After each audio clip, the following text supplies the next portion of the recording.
Почитувани, како и што најавивме, денешен наш гостин во радио што се гледа е градоначалникот на Прилеп Борче Јовчевски. Ќе разговараме за ретроспективно за работите на локалната самоуправа и каква општина имаме денес. Градоначалниче, добар ден, добре ни дојдовте во радио Пела. Добар ден, Бети. Поздрав до следачите и слушателите на радио Пела. Благодарам на поканата. Се надевам че имаме... Да, ќе имаме убав и конструктивен разговор. Да. Заврши изборниот процес, од тука би тргнале. Вие повеќе не се кандидиравте за втор мандат, но затоа вашата партија ВМРО-ДПМНЕ е повторно на власт во локалната самоуправа. Како ќе го оцените изборниот процес? Што му препорачувате на новоизбраниот градоначалник Дејан Фрларски? Моментов го користам да му честитам на идниот градоначалник Продановски Дејан, заедно со носителот на советничка група Кражеска, која што заедно со советничката листа успеа да освојат големо мнозинство и еден убав почеток старт за продолжување на тенденцијата Прилеп да се развива на вистински пат, односно да го достигне епитетот на вистина на европски град. Изборите сведоци бевме дека помина на вистина демократски, мирни, поминаја во еден дух каде што граѓаните имаја можност и право да ја остварат својата граѓанска должност.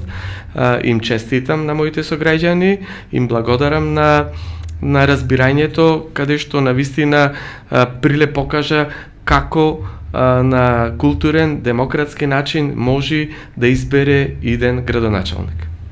Не оставија задни влетоци на партиите, не оставија ништо, имав нечист град. Тоа беше да рекам нешто што изненадувачки мирно, сепак тоа е во доменот на надминување на сите аномалии кои што минатото ги покажало дека се непродуктивни, односно оставаат флека на она кое што го заслужува нашиот град.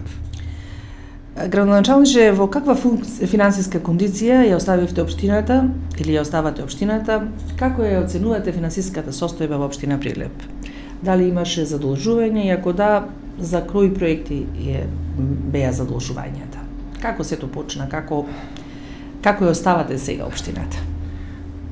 Не сакам да се повторувам во досегашните мои секоја година отчет, каде што почетната реченица е дека во 2021 година навистина ја затекнавме локалната самоуправа со долг од околу 5 милиони евра и со многу нереализирани, односно не ни започнати проекти, со една инфраструктура која што беше со години занемарувана.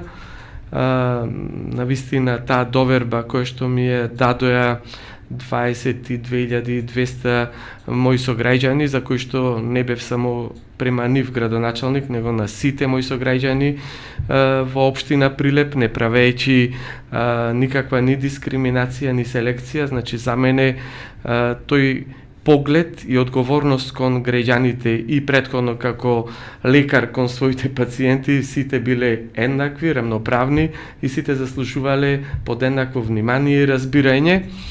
Крајно одговорно пристапивме, веднаш создадовме простор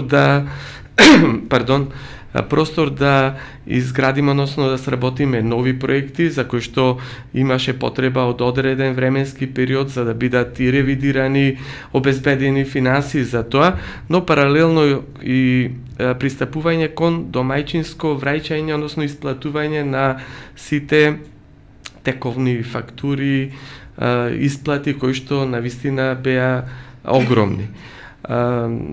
Искрено, јас и на последниот ден како отчет за сработеното во 4 години од Собраниската сала во општина Прилеп настапив со една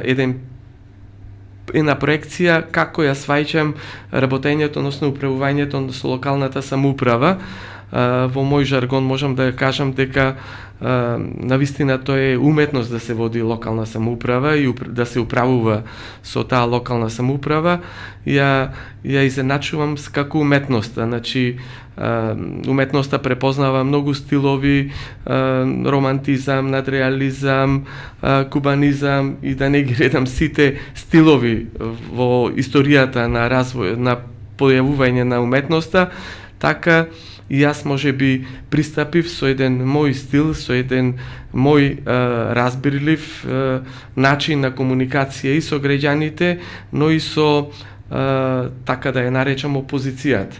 Значи, не е целта да се води војна, расправија и цело време да помини непродуктивниот дел од раководењето со општината во неконструктивни разговори, него напротив, во една симбиоза да ги опфатиме сите потреби, сите барања, сите очекувања на нашите сограѓани, кои што навистина во овие 4 години им заблагодарувам, беа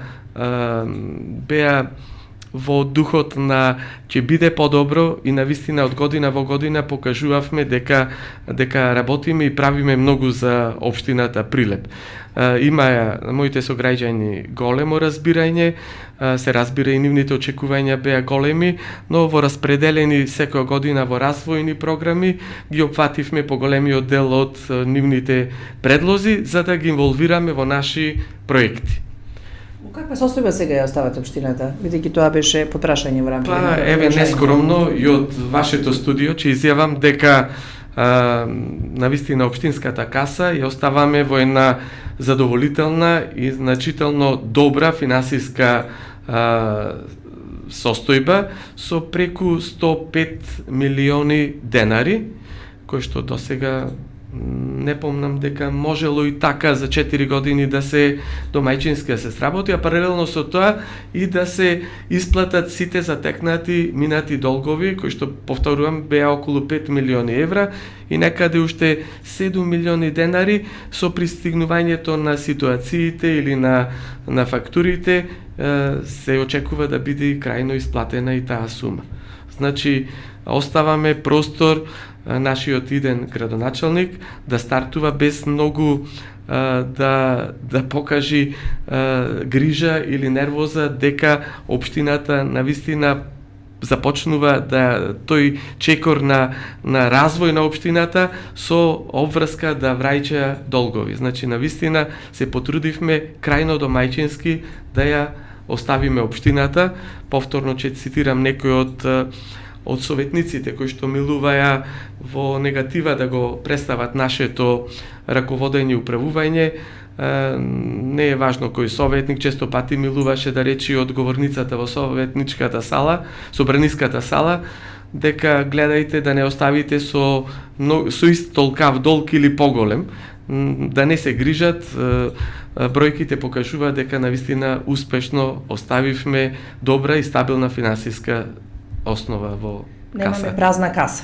Ни најмалку, значи од прилика околу 2 милиони евра имаме веќе на располагање, кој што ќе кажам некои можеби ќе се осмелат да речат а зошто ги штедевте, а не покажавте и со нив некои нови проекти. Значи ние имаме општинска рамка која што уште од стартот на годината до крајот имаме одредени фрагменти, односно наменски средства, кои што така лесно без ребаланс не можеме да ги пренамениме. Очекувам идниот градоначалник, односно новиот градоначалник, да направи ребаланс и дел од тие средства веднаш да ги прилагоди, односно пренасочи онаму каде што ќе покажи приоритет на новите проекти. Кои беа најголемите буџетски предизвици со кои се соочивте, како ги надминувавте или останаа некои ненадминати и нерешени? Имаше ли кратење на средствата, пренамена на буџетските средства во интерес на граѓаните и сметате ли дека квалитетно менаџиравте со локалната власт? Тимот кој што навистина беше предизвик да ја стартува новата визија на нашата општина, пристапи крајно сериозно, малку морам да признам загрижувачки, одагол што веднаш ни натежнаја обврските каде што ниту еден денар не беше исплатен со актуелната детска градинка во Точила, Бајка. Тоа беше првиот голем и тежок предизвик, а да не споменувам дека го наидовме проектот со многу пропусти, со многу недозавршени позиции. Значи, од старт 90 милиони денари, без обезбедена ограда, друга инфраструктура која што е основен услов за ние да направиме и технички прием и воено и Министерството за социјала да ни овозможи да ја започнеме со активност, односно со употреба за тој голем број на капацитет од 250 дечиња од претшколска возраст. Го имавме тој предизвик со необезбедени средства. Ние имавме анекс кој што мораше да го активираме за да се започнатиот дел кој што беше на ниво на приземје, да можеме да го прилагодиме и да го за брзо време да го адаптираме. Тоа успеавме и се гордееме, и нашиот град се гордее, кој што со реализација на овој проект значително ја подобривме потребата од обезбедување на простор за тие дечиња. Воено имавме амбиции, го започнавме проектирањето на новата детска градинка, која што во населба Рид за скоро време се надевам новиот градоначалник дека ќе го реализира и ќе има навистина убава перспектива нашиот град дека сите дечиња во градот ќе можат да бидат згрижени. Често говорите во вашите изјави дека сте реконструирале голем број на улици и за тоа сте потрошиле повеќе средства за да може да се реконструираат. Тврдевте дека тие улици не се 10 години, 20 години реконструирани. Дали за тоа беа одвоени, се трошеше буџетот, дали тоа беше буџетски предизвик, јас би рекла? Вака, и за тоа трпевме одредени критики, дека тоа е тековна работа. Јас не би рекол дека е само тековна. Тековна може да биде за 3, 4, 5 улици кои што може да се рехабилитираат. Ние веднаш, чувствувајќи потреба од збогатениот, односно зголемениот сообраќај, дека треба да пристапиме најповеќе кон патната инфраструктура, која што ја започнавме со еден голем проект со асфалтирање од повеќе од 70 улици, со проект кој што надминуваше околу 2 милиони евра, со една акција, урбана акција да ја речам, каде што навистина приоритетот го дадовме на безбедноста во сообраќајот, како за учесниците со автомобили, односно превозни средства, така и за учесниците како пешаци, велосипедисти и сите корисници на тие сообраќајници, и го гледаме навистина ефектот денес. И плюс уште еден проект кој што го дополнивме, тоа е со проектот кој што обезбедивме уште повеќе од 5 километри, значи преку повеќе од 25 километри сообраќајници ние рехабилитиравме, а во едно голем дел од нив ја коригиравме и подземната инфраструктура. Така да паралелно гледавме да може да кога се зема еден зафат, да биде опфатен во тој зафат и лево-десно со пешачка, велосипедска зона, се она кој што заслужува една модерна сообраќајница. Имавме и кружен тек, значи она тесно грло пред Домот за култура Марко Цепенков, гледаме дека многу покажа позитивно решение со тоа што тој густ сообраќај едноставно го разредивме, го условивме да можат да не се создаваат редици на нашите улици од возила. Но граѓаните најмногу се жалат и потенцираат дека има недостиг на паркинг простор, има многу кучиња скитници. Се справувавте ли со тие проблеми? Да, исто како што ги решававме патната инфраструктура, се размислуваше и каде ќе бидат паркирани тие возила. И еден од реализираните проекти е катната мобилна паркинг гаража, односно кој што обезбеди доволен простор за паркирани возила во тој дел од потесното централно градско подрачје, но ден прекинуваме со тоа, се работат уште два други проекти каде што ќе има до обезбедување на тие паркинг места, кои што за жал повторно ќе кажам дека тоа е последица на едно лошо размислување со уредување на булеварското решение. Ние скративме голем број на паркиралишта. Значи градот не би се развивал доколку и не се обезбедат задоволителен број на паркинг места. Забелешката на нашите сограѓани во повеќе моменти беше конструктивна, каде што кога се аплицира за проекти кои што благодарение на владата, кои што јас им заблагодарувам, бидејќи водат добра политика, локална политика, за конечно сите општини во Македонија да добијат доволно средства за да ги реализираат своите проекти.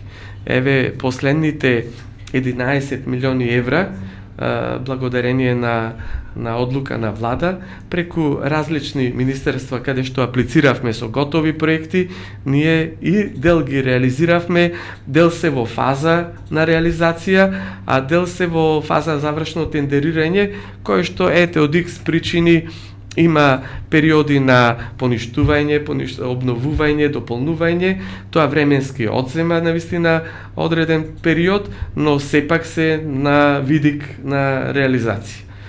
Токму и следното прашање ми беше поврзано со тоа, дали успеавте да привлечете средства од државата, дали успеавте да привлечете средства од европските фондови за да може Прилеп да се развива во насока која што треба и да се развива. Дали имаме некои проекти кои што и чекаат да бидат искористени во иднина? Голем дел од средствата кои што ги обезбедивме за реализација на проектите потекнуваа и од локалниот општински буџет. Како што реков, градинката во целост е исплатена од општинскиот буџет. Имаме реализација и на прв завршен проект беше до завршување на Борка Талески, кој што тоа е реконструкција на пешачката улица како продолжение на плоштадот Методи Андонов Ченто со некаде околу 3.500 метри квадратни, се до завршетокот знаеме кон училиштето Кочо Рацин, каде што не се одвиваше само реконструкција на површинскиот, односно на плочникот, него и водоводната инфраструктура ја реконструиравме. Во истиот тој дел имавме реконструкција и на водоводната мрежа населба Карабдалица, каде што со години постоеше азбестна водоводна инсталација. Во ова време навистина е несватливо, дури напротив е и медицински неоправдано да останеме на тоа ниво. Ете, кога ја спомнав како реконструкција на водоводна мрежа, не може да не го спомнам, да не ја спомнам и грижата кон населените места. Ние во село Канатларци имавме целосна реконструкција, односно воведување на нови дополнителни, да не речам уште 300% снабдување со питка, хлорирана, чиста вода за потребите на тоа населено место.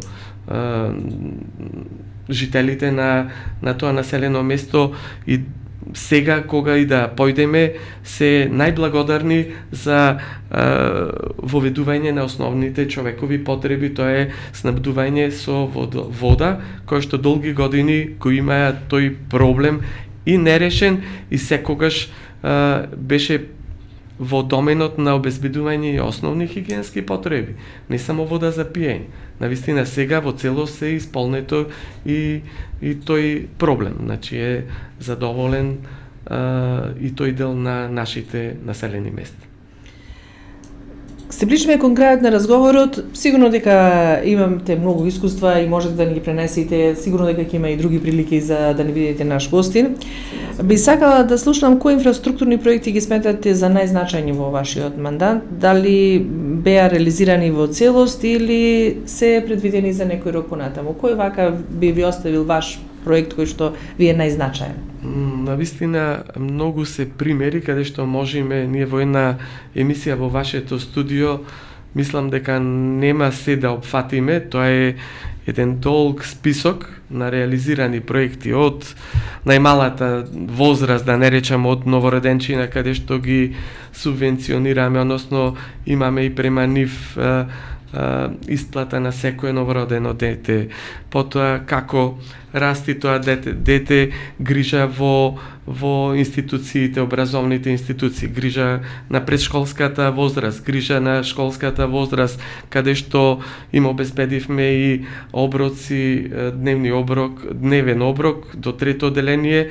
Дел од тие средства во размислување се погриживме и да им обезбедиме и училишни униформи за 6000 ученици во сите основни училишта, кои што и тоа како е помош на секое семејство во намалување од домашниот буџет, да можеме да им се излези во пресред, на огромен број други субвенционирања на пензионери во превозот, во обезбедување на, јас им благодарам во оваа прилика и на општествено одговорните компании кои што дадоа свое учество во обновување на детски паркови, на спортски терени, на урбана опрема, каде што поголемиот дел од денот го поминуваат во делокругот на градот, односно на улиците, парковите.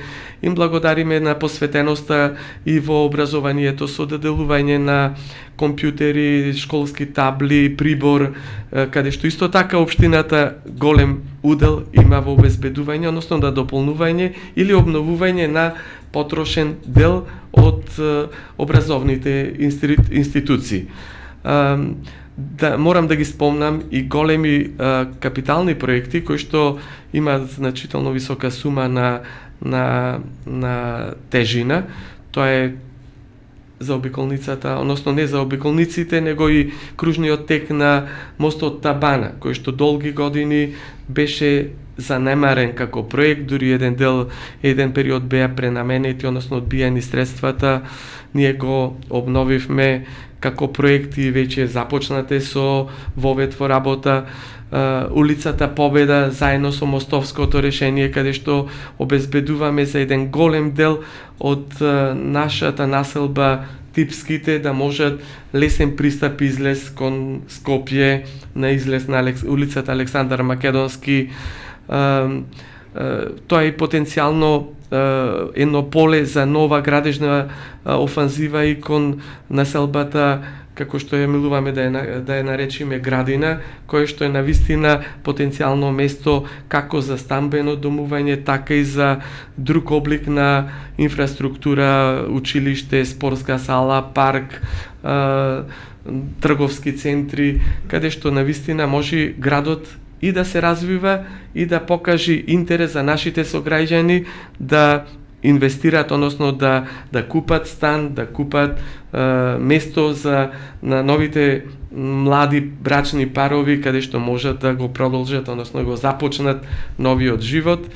Можам да ве потсетам, односно да потенцирам уште многу проекти, како во градот, така и во населените места. Значи, пристапивме и кон средување и рехабилитација на влезовите на градот. И тоа како важен чекор за приклучување на Коридор 10, новиот автопат, кој што би го поврзувал Прилеп со Битола и излезот кон Грција, од каде што ќе биде интересен нашиот град за нови инвестиции. Од странски бизнис сектор, не само домашниот како за извоз на нашите производи и нашите инвестициски вложувања, така и за внес на странски инвестиции, капитал. Индустријските зони направивме асфалтирање на голем број од уличките кои што непосредно влегуваат во тие индустријски зони. Имаме нова индустријска зона Карши Жито Прилеп, која што исто е во фаза на реализација на тој проект. И навистина Прилеп, уште еднаш ќе повторам, е на вистинскиот пат за развој и се надевам дека со Продановски Дејан тој пат ќе го продолжи, ќе го надгради и се разбира со обезбедување на средства, ќе има простор за реализација уште многу проекти кои што нашите сограѓани ги очекуваат. Сега ми ги наброивте проектите што навистина треба да ги слушни новиот градоначалник Дејан Продановски, бидејќи ги кажавте што треба тој да продолжи понатаму, но ќе ве прашам сега прашање што прво би му предложиле на новоизбраниот градоначалник Дејан Продановски? Што прво треба да направи? Бидејќи ја ви ги наброив на оние проекти, тоа ме беше и следното прашање, но вие веќе ми одговоривте дека што остана незавршено, што треба да го продолжи новоизбраниот градоначалник, но ајде да видиме што прво, например, би му пропорачале, што треба да направи за овој град. Кога ќе седне на градоначалничкото место. Прво, пиејќи заедничко кафе, би му посакал добре дојде во кабинетот на локална самоуправа во општина Прилеп, каде што би му ги изложил сите тие проекти кои што се започнати. Нешто кое што Прилеп посебно го допира, тоа е титулата на најчист, најзелен град, да го зачуваме тој епитет со доизградбата и пуштањето во функција на фабриката за селектирање на отпад.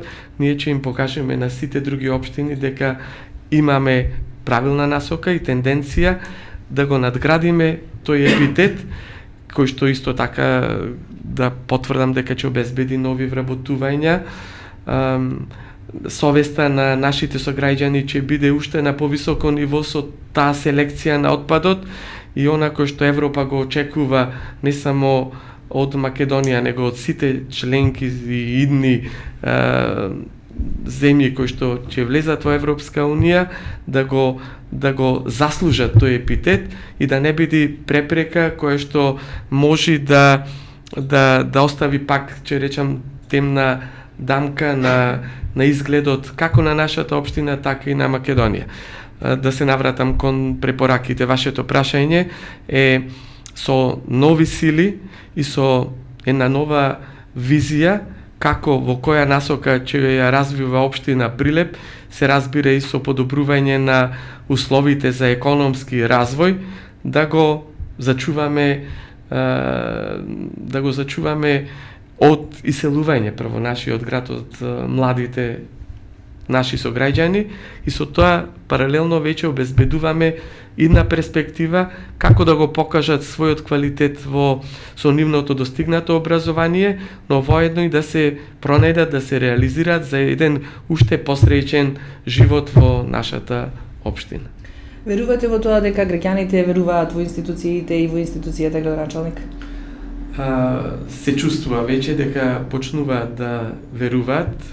Довербата беше изгубена уназад години, но со еден чист, праведен пристап, почитувајќи ги законите, докажав и покажавме и како тим дека може и локалната самоуправа честно, поштено, почитувајќи ги сите закони, да се развива и да влези во ова, како да ја кажам, развојна фаза на општината која што долги години беше занемарена.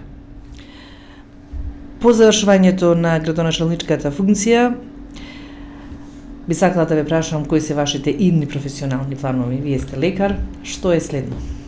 Да, на предизвикот градоначалник дојдов од функција, односно професија доктор, специјалист.